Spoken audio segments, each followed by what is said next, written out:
Type plastic bottle, tin plate ಕ್ಯಾನ್ಗಳು, aluminium ಕ್ಯಾನ್ಗಳು, paper ಕ್ಯಾನ್ಗಳು ಸೇರಿದಂತೆ ಸುತ್ತಿನ ಕ್ಯಾನ್ಗಳಿಗೆ ಹೆಚ್ಚಿನ ವೇಗದ ಸಾರ್ವಜನಿಕ ಕ್ಯಾನ್ ಸೀಲಿಂಗ್ ಯಂತ್ರದೊಂದಿಗೆ ಸ್ವಯಂಚಾಲಿತ ನೈಟ್ರೋಜನ್ ಕ್ಯಾನ್ ಸೀಲಿಂಗ್ ಯಂತ್ರ.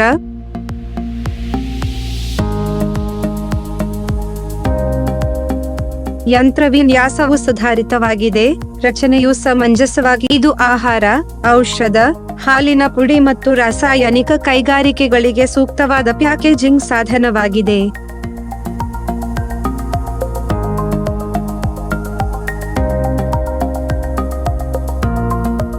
ಪ್ಯಾಕೇಜಿಂಗ್ ಲೈನ್ ಅನ್ನು ರೂಪಿಸಲು ಫಿಲ್ಲಿಂಗ್ ಮೆಷಿನ್, ಲೇಬಲಿಂಗ್ ಯಂತ್ರ ಮತ್ತು ಇತ್ಯಾದಿಗಳೊಂದಿಗೆ ಇದನ್ನು ನೇರವಾಗಿ ಸಂಪರ್ಕಿಸಬಹುದು.